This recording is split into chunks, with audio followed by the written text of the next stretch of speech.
Olá, estamos aqui com mais um Semântica Podcast, dessa vez um episódio especial por dois motivos. É um episódio em parceria com a Monte Webcast, que está sendo aqui o anfitrião desse vídeo, e também que a gente vai receber um convidado ilustre.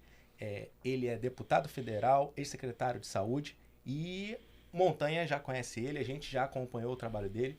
E aí, Montanha, como é que é a expectativa para essa conversa aí? Eu vou te falar, eu tava conversando com ele aqui em off aqui, quando eu mandei mensagem pra ele no direct, ele respondeu rapidamente, eu falei, não é possível. Aí ele me chama no WhatsApp, aí chamei ele no WhatsApp, ele me respondeu, aí demorando um pouquinho pra poder achar a agenda, porque o deputado federal hoje tem uma agenda, de Brasília, seja fora do Brasil, agenda do Brasil todo. Ex-secretário da Saúde aqui no Rio, né? A gente acompanhou a trajetória dele no pleito político a deputado federal e hoje Daniel Sorães. Obrigado, cara, por ter vindo aqui. Pô, nos dá a honra dessa tua presença.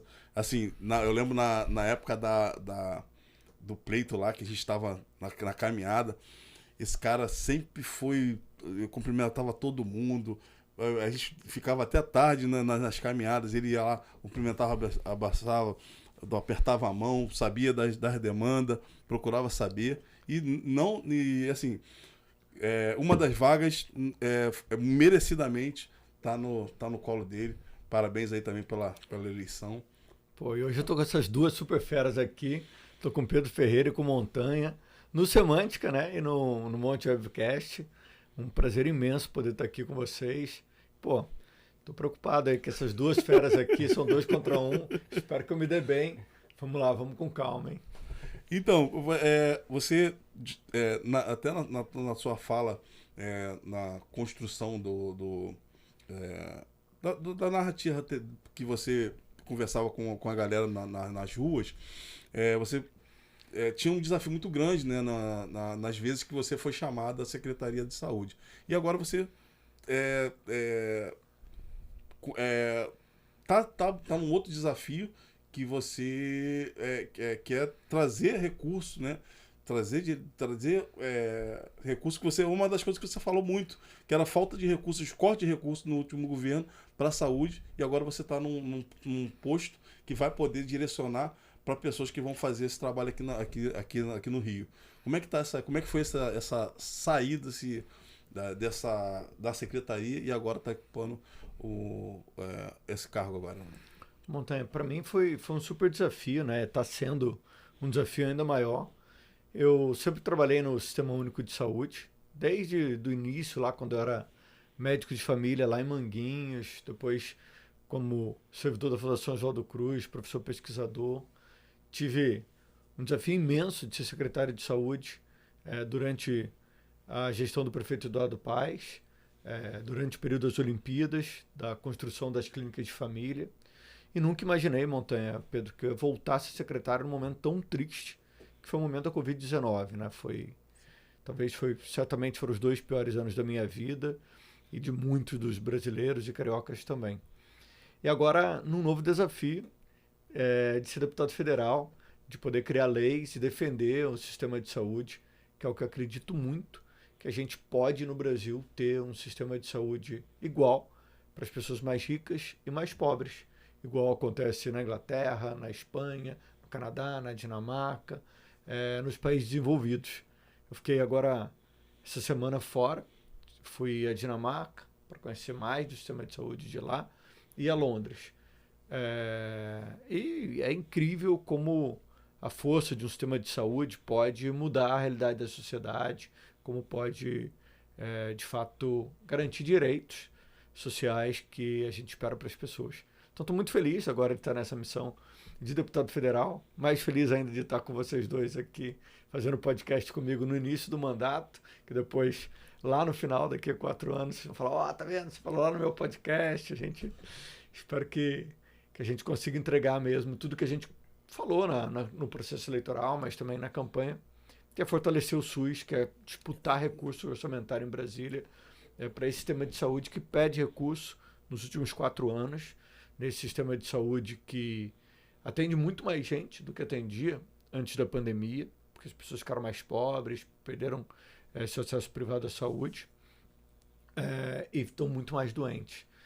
Então, espero que a gente consiga fazer como os outros países fazem, que é priorizar a saúde e a educação, que são 2 direitos fundamentais para qualquer brasileiro. Infelizmente, o SUS é um dos sistemas de saúde do mundo mais subfinanciados. A gente gasta menos de 2% de tudo que a gente paga de imposto com saúde, enquanto países desenvolvidos isso é sempre acima de 11%, de 15%. Então, esse é um desafio. E um desafio, sem dúvida nenhuma, também é tornar o nosso sistema mais eficiente. Você viu agora aí uma notícia da Folha de São Paulo hoje, terrível, que foram 2 bilhões e 200 milhões de reais incinerados por medicamentos, insulinas e vacinas vencidas no estoque do Ministério. Enquanto isso, a gente vai aqui hoje na emergência do Souza Aguiar, do Miguel Couto, você vê uma pessoa esperando para fazer um cateterismo, esperando para fazer um tratamento de câncer, porque os hospitais federais estão caindo aos pedaços e não conseguem atender a nossa população. Então, espero que a gente consiga também tornar esse sistema, além de ter mais recursos, tornar ele mais eficiente. Pedro, a gente vai fazer a tua pergunta rapidinho, só para falar com relação à questão dela, da questão dele do SUS. Ele fazia na apresentação dele da plataforma dele de trabalho, uma das coisas que ele falava era muito sobre a questão do SUS, que ele falou, acabou de mencionar de novo, era o fortalecimento do SUS. E eram pessoas que estavam engajadas nesse trabalho com você, que também valorizavam o SUS. Né? A gente que não é da saúde, no meu caso, eu sou jornalista, né? Ele é do mundo corporativo, não conhece como é que a fundo, né, o SUS, né? Não conhece muito a fundo. E dizem que o SUS é um dos principais programas de saúde no mundo mesmo, né? Como é que você vê esse desafio mesmo de manter o SUS de qualidade? Exatamente, Montanha.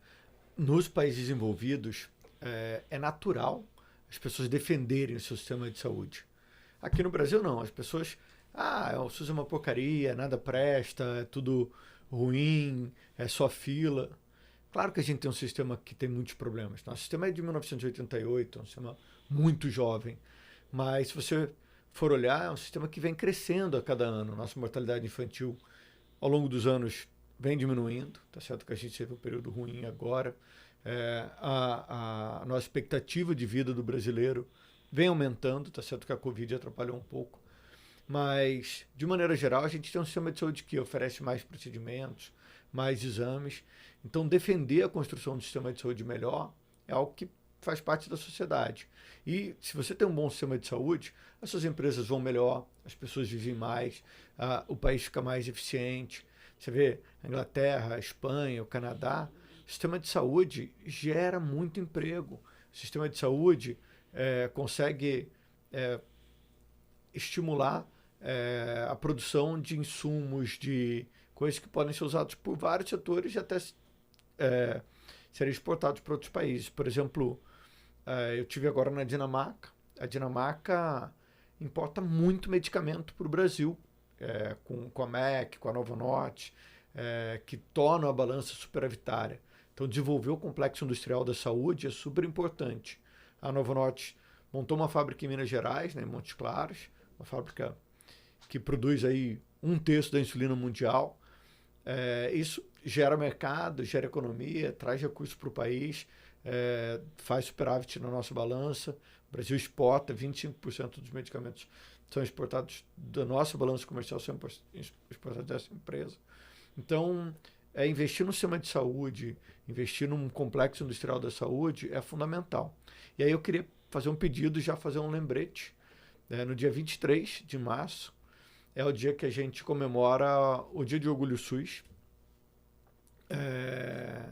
Ele aconteceu essa semana, então é um dia que a gente recomenda que todos os jornalistas, profissionais, todas as pessoas que sejam engajadas no sistema de saúde postem qual é o seu compromisso para desenvolver o sistema.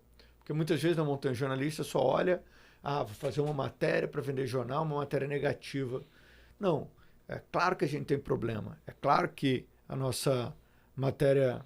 É claro que tem possibilidade de fazer matéria negativa, mas trabalhar também para construir um sistema é muito importante. Então, quem ainda não postou ao longo da semana, ainda dá tempo de postar aqui na publicação do nosso podcast. Não, eu vou até fazer uma em público, né? A nossa Alteração da a data, gente vai né? fazer uma alteração da data Quando eu vi, para tô poder ajudar nessa fomentação, né? Vamos publicar no dia 23, hoje é dia 23. Vamos publicar esse episódio até para falar sobre esse dia do SUS aí.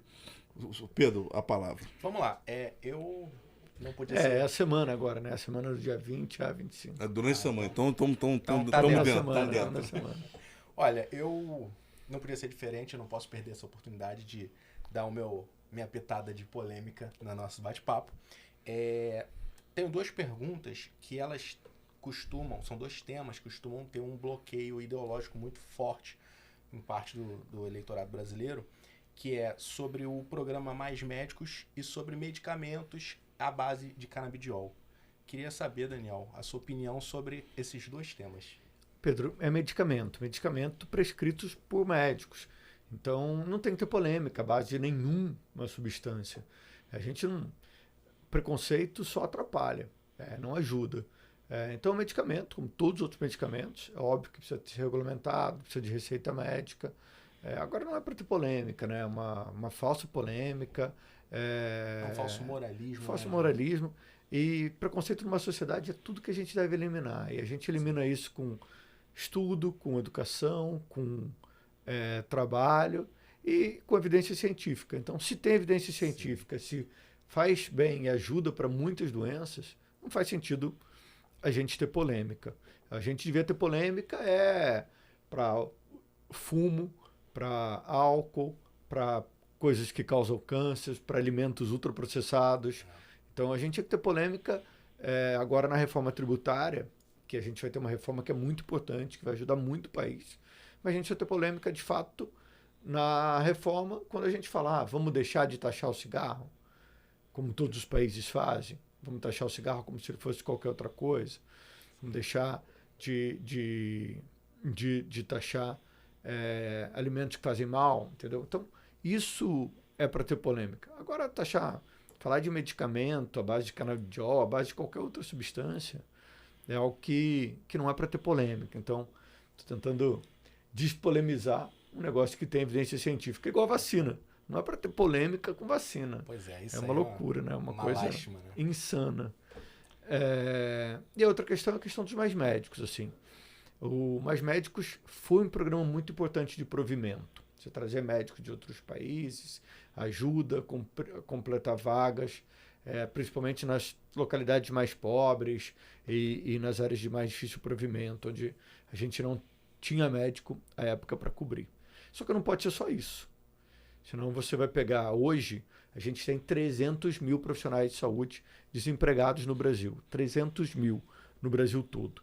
É como se a gente tivesse uma cidade de grande porte só de profissionais de saúde desempregados. Então, é algo que ao meu ver, é muito grave.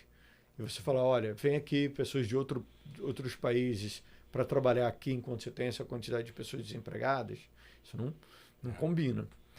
Então, é importante que esse programa tenha associado a um programa de formação, porque senão eu vou prover hoje e não vou formar para amanhã. Então, é preciso ter residência de medicina de família e comunidade. Aqui no Rio, a gente montou o maior programa da história de residência de medicina de família e comunidade. Infelizmente, a gente ficou 4 anos numa situação um pouco mais difícil, no governo Crivella, que destruiu a saúde também, destruiu o programa, mas quando o prefeito Eduardo Paes voltou, ele voltou com o programa a todo vapor. Então, a gente precisa formar médico aqui, para trabalhar aqui nas nossas comunidades. Médicos que conheçam Manguinhos, que conheçam o Jacarezinho, que conheçam a zona oeste da cidade, que conheçam o Aço, que conheçam o Rolas, que tenha vínculo. Eu defendo muito, a gente precisa ter uma faculdade de medicina na zona oeste da cidade.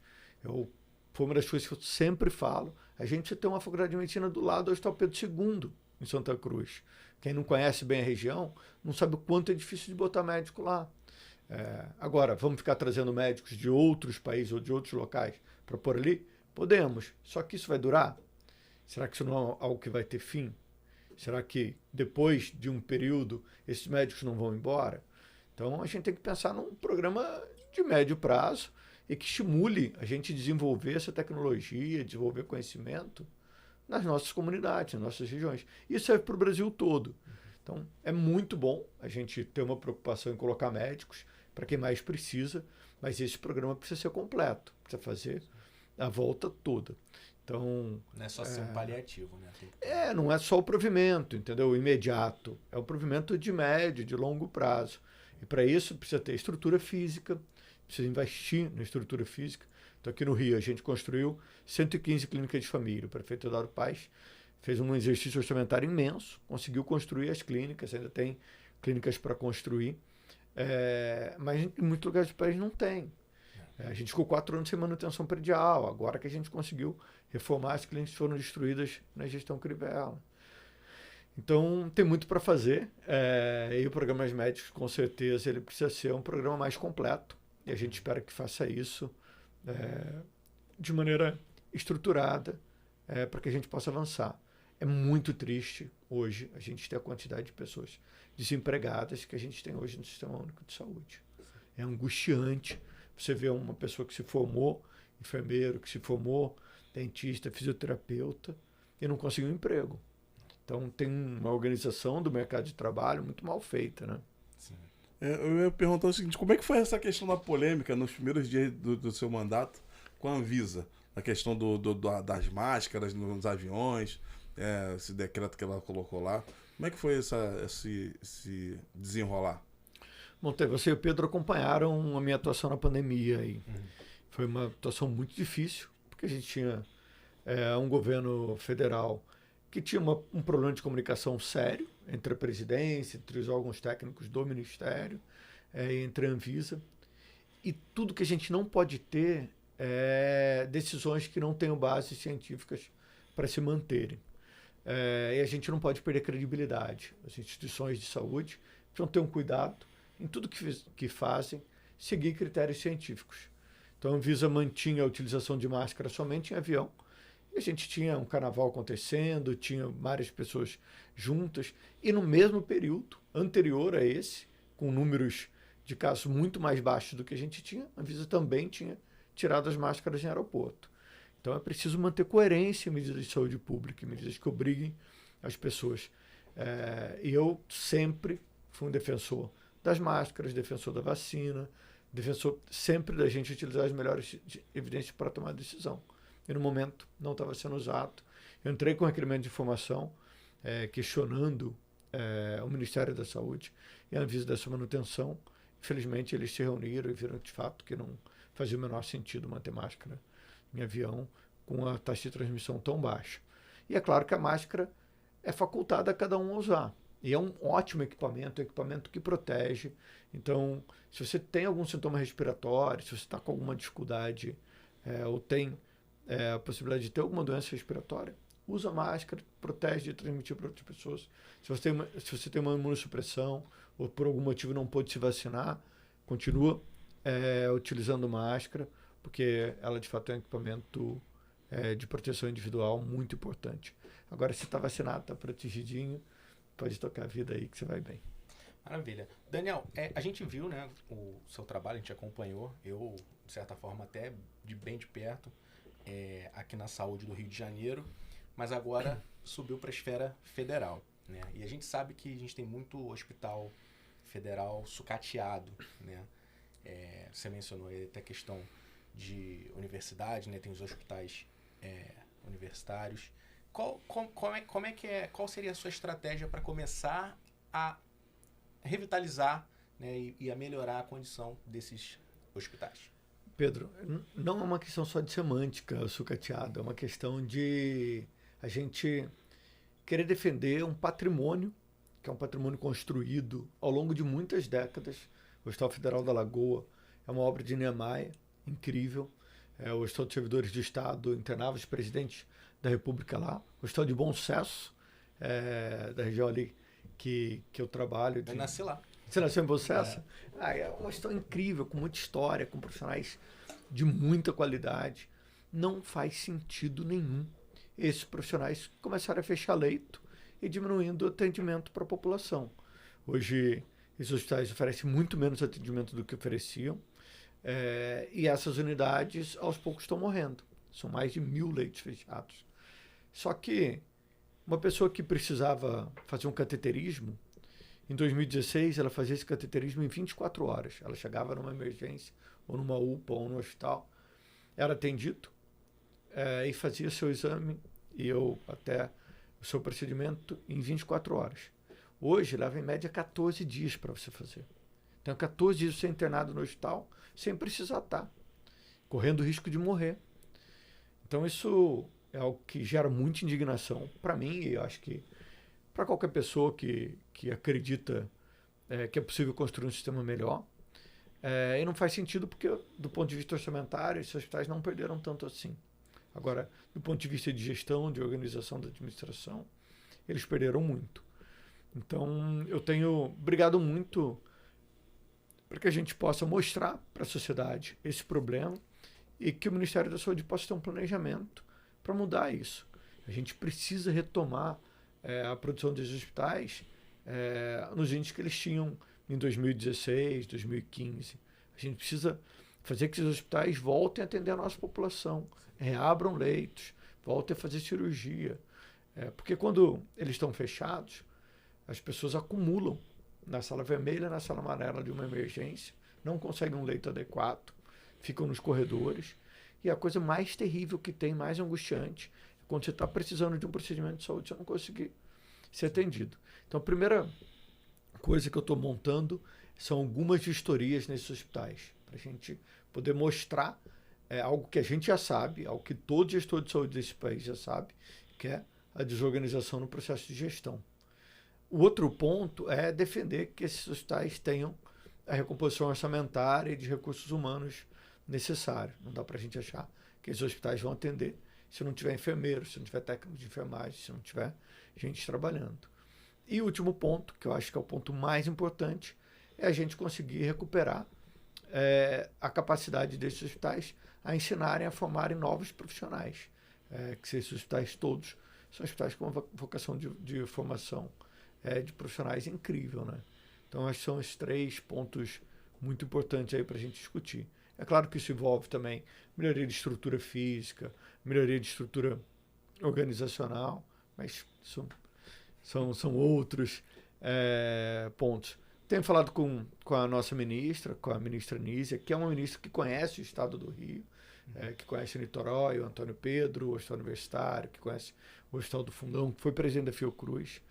Então, sabe a responsabilidade que esses hospitais têm para a nossa sociedade. E é isso, Pedro Montanha.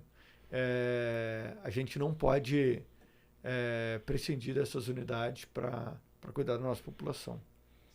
Eu vou encaminhar minha última pergunta antes do Pedro pedir para você fazer aquela frase de semântica. Eu queria que você falasse um pouquinho desses próximos passos, né? Sei que você entrou como membro suplente, né, de algumas comissões, 2, né? Fiscalização e Ciência, Tecnologia e Inovação, né? Ciência, Inovação e Tecnologia. Eu queria que o senhor falasse também com relação aos próximos passos como deputado federal. Além dessa tua atuação, faz um misto aí. E se tu tem alguma coisa protocolada aí, já encaminhada aqui pro Rio.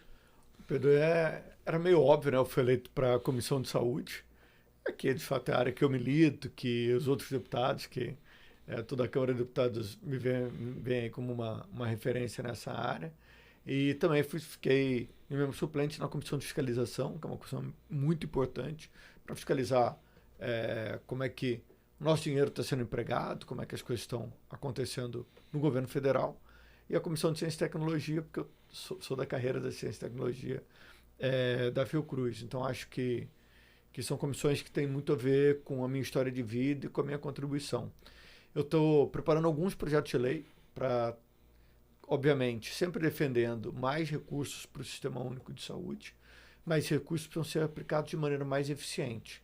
Então, é importante a gente criar uma legislação que melhore nosso processo de compra, que eliminem intermediários e permitam o aumento do poder de compra do Estado brasileiro, que é muito grande. Você vê a Dinamarca, elas compram num leilão permanente, não tem uma licitação igual tem aqui, Muito que os burocratizado. municípios e coisas.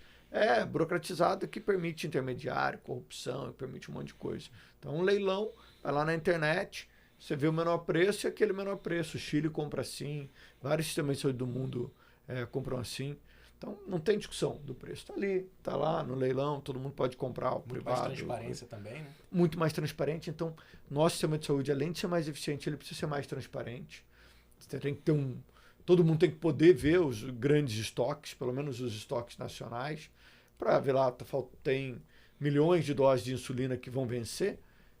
Pô, ou o cara comprou muito mal, ou é um vagabundo que tinha algum negócio escuso com aquela empresa e comprou um medicamento que já ia vencer, porque não dá para tolerar isso, tipo de coisa que não é possível. Então a gente precisa aumentar a fiscalização, aumentar a transparência desse sistema e, sem dúvida nenhuma, a gente precisa aumentar acesso. As pessoas precisam ter acesso a um sistema de mais qualidade. E essa conferência que eu participei em Londres, que estimulam cidades mais saudáveis, elas estimulam que a gente incentive o que é bom à saúde e que dificulte o que faz mal à saúde. Antigamente, tinha uma discussão super polêmica com proibir fumo em ambiente fechado. Até poderia ter alguém fumando aqui para fazer propaganda do cigarro, no estimular no podcast. Imagina, que horror, que fedendo cigarro. E olha que tem os maiores podcasts do YouTube, os caras gostam de fomentar isso, né?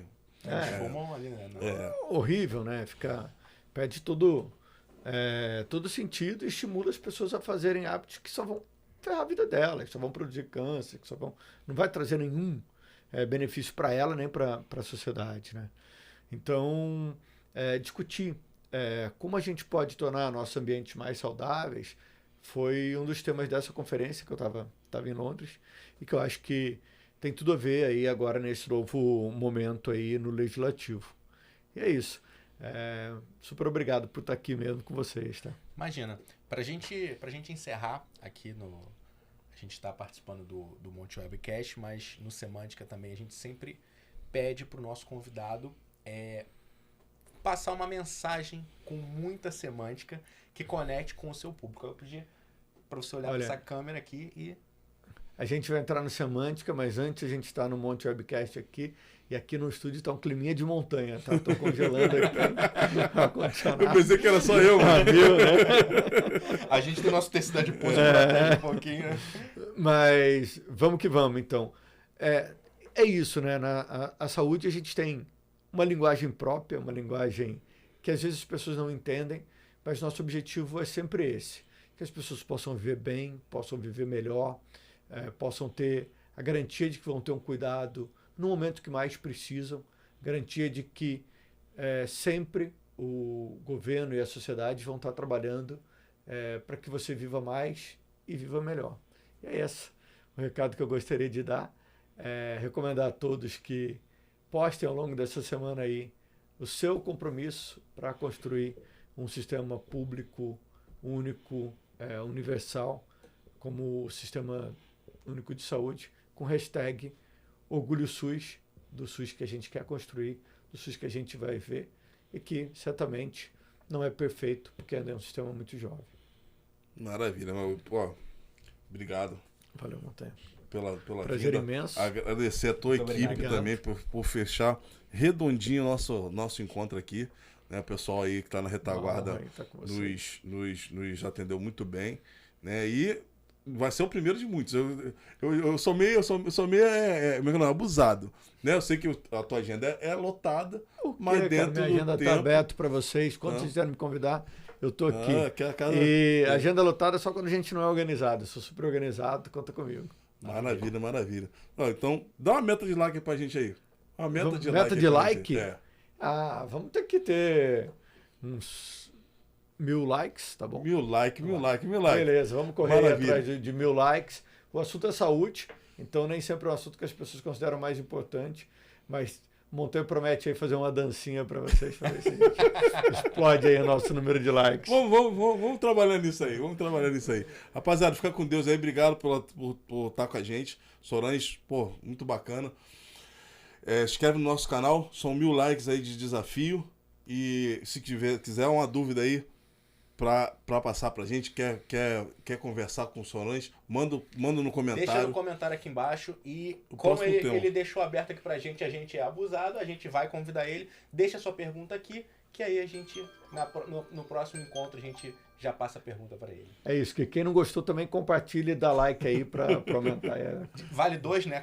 Quando é de hater, vale 2. Ah, beleza. Maravilha, fica com Deus aí. Um beijo do Pesadão. Valeu, galera.